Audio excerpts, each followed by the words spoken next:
নমস্কার, কেমন আছো সবাই? ঝুম্পা লাইফস্টাইল ব্লগে তোমাদের সকলকে স্বাগত। এখন এই লাইটটা জ্বালা দেখে তোমরা বুঝতেই পারছো যে এখন সকাল খুব একটা বেশি হয়নি। ওই কটা বাজে হয়তো 6টা বা 6টার আগেও হতে পারে, যদিও আমি টাইমটা এই সময় দেখিনি।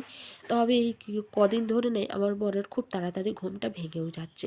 জানি না, হয়তো গরমের কারণে, আর ফ্যানটা তো মানে চালাচ্ছি না খুব একটা বেশি, ঠান্ডা লেগে যাচ্ছে, তার জন্যই হয়তো ঘুমটা ভেঙে যাচ্ছে। ওই সন্ধ্যের দিকটাই চালাচ্ছি, মাঝরাত্রিরে বন্ধ করে দিচ্ছি, এই করছি, এইভাবেই নাই রাত্রিরে করে দেখছি ঠিকঠাক করে ঘুমটা হচ্ছে না, আর অনেকটা সকালে করে ঘুমটা ভেঙে যাচ্ছে। একটু চা করব, বর কাজে যাবে, তার জন্যেই আমি এখান থেকে দেখো ওই যে ফ্রিজে দুধের প্যাকেট ছিল সেইটা এখন কেটে নিয়ে ওই এখান থেকে কিছুটা নিলাম চা করার জন্য, আর বাকিটা এখন ফ্রিজে রেখে দিলাম। চলো চাটা বানিয়ে নিই। চা বানিয়ে নেওয়ার পরে তারপর তোমাদের সামনে আসছি। বর চা খেয়ে বেরিয়ে গেছে, অনেকক্ষণ হয়ে গেছে, তারই মধ্যে আমি অনেক কাচাকুচি সব কাজ করেই নিয়েছি। নিয়ে এখন দেখো স্নান করতে যাচ্ছি।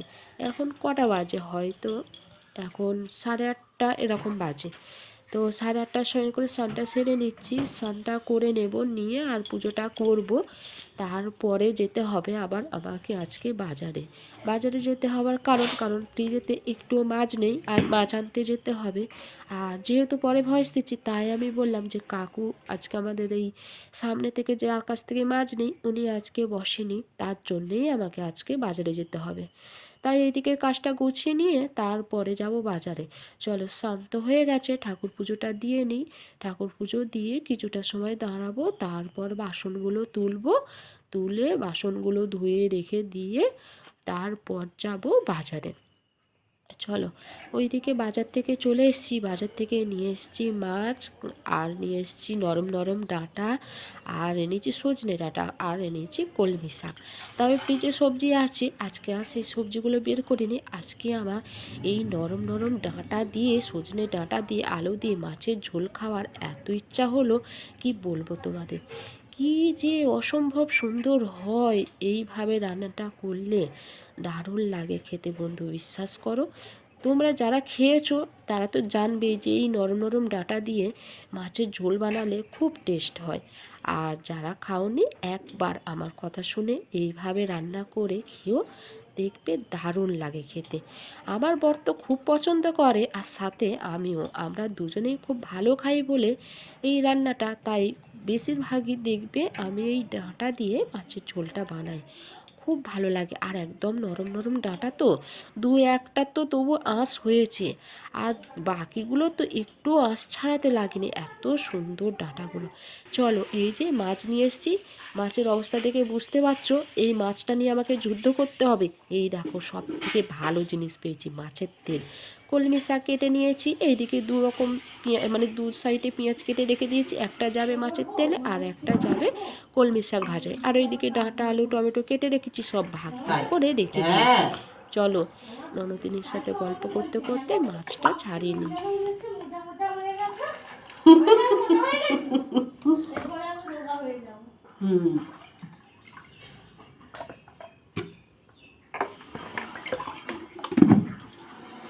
এবার পরিশ্রম বেশি হবে।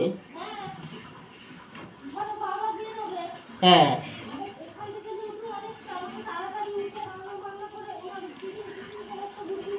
হ্যাঁ, সে তো দিতেই হবে। হ্যাঁ, হ্যাঁ, কাজ নেই বাবা, বাইরে কাজ নেই তো কি হয়েছে, ঘরে যা কাজ আছে ও কাজ করতে করতেই জীবন শেষ।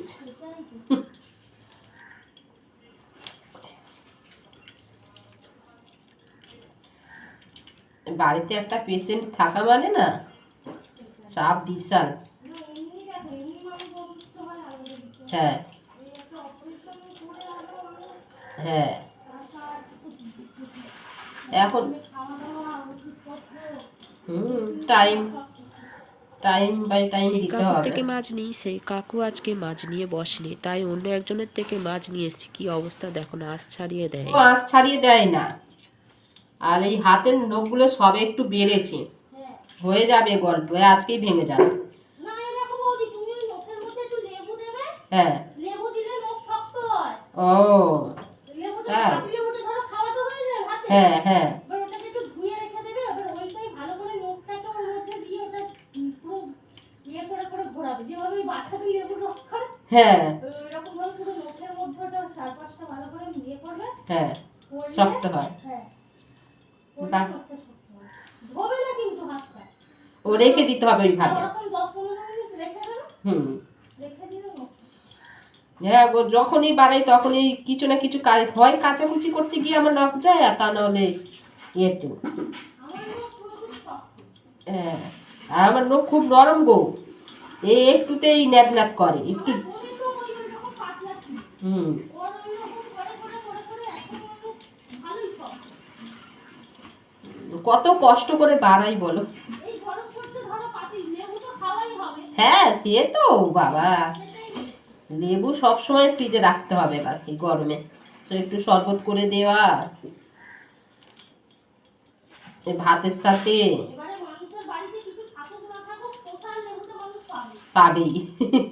আমাদের বাড়িতে এই গরম চলো মাছটা হ্যাঁ। ধুয়ে নিয়ে একদম ভাগ করে রেখে দিয়েছি, একটা ভাগ করে রেখেছি, খাবো, এখানে হ্যাঁ। 4 পিস আর মাছের মাথা নিয়ে রেখে দিয়েছি, এটা ফ্রিজে যাবে, নুন হলুদ একেবারে মেখে রেখেছি। আর এখানে দেখো 4 পিস বের করে নিয়েছি, নুন হলুদ মাখাই আছে। আর এইদিকে এবার রান্নাটা চাপিয়ে দেবো, এই মাছটা রেখে দিলাম ফ্রিজে। আর ওই সাইডে চলো ভাতটা বসিয়েছি, সেটা তোমাদেরকে দেখাচ্ছি। তবে রান্নাগুলো আজকে আর সবটা শেয়ার করব না, কিছুটা করব। এই দেখো বললাম ভাতটা বসিয়ে দিয়েছি না, তাই তোমাদের একটু দেখালাম। আর এইদিকে দেখো কড়াইতে তেল দিয়েছি। ও আমি না সাদা তেলে বেশিরভাগ রান্না করি, সর্ষের তেলেও করি, মাংস আঁশ হলে আমি সর্ষের তেলে করি, আর নদীর মাছ হলেও আমি সর্ষের তেলেই করি। তবে এই সমস্ত মাছ হলে একটু সাদা তেলে রান্না করা মানে করতে একটু বেশি পছন্দ করি। কেন জানো তো, কারণ সর্ষের তেলে না সবসময় খাওয়াটাও ঠিক নয়, সাদা তেলেও মাঝের মধ্যে খাওয়া ভালো।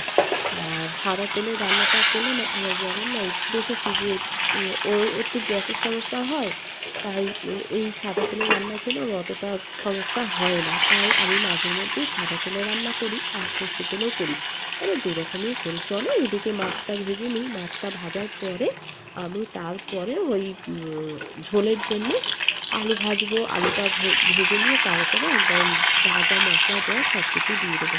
ওই দেখো মাছ ভাজা হয়ে গেছে, ওইদিকে আমি ওই আলু ভেজে নিয়েছি, ওই ফোড়নে দিয়েছি গোটা জিরে তেজপাতা আর একটা শুকনো লঙ্কা দিয়েছি, দিয়ে আলুটা ভাজার পরে এবারে টমেটো দিয়ে আদা জিরে বাটা এই সমস্ত দিয়ে লঙ্কা হলুদ দিয়ে ডাঁটা দিয়ে একদম ভালো করে কষিয়ে নিয়ে আর এইদিকে জল দিয়ে দিয়েছি, দেখো টক করে ফুটছে।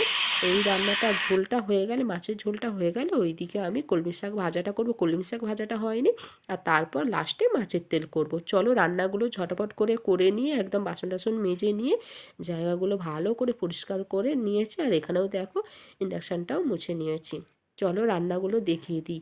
এই দেখো আজকে 3টে রান্নায় নাই আমার বরের আমার দুজনেরই খুব পছন্দের। মাছের তেল তো আমার বর ভীষণ ভালো খায়, আর কলমি শাক ভাজাটাও ও পছন্দ করে। আর এই দেখো সেই লোভনীয় মাছের ঝোল নরম নরম সজনে ডাঁটা দিয়ে। চলো আজকের ব্লগটা অবধি, ভালো থেকো তোমরা। আর ভিডিওটা যদি ভালো লাগে তাহলে লাইক শেয়ার কমেন্ট সাবস্ক্রাইব করে দিও।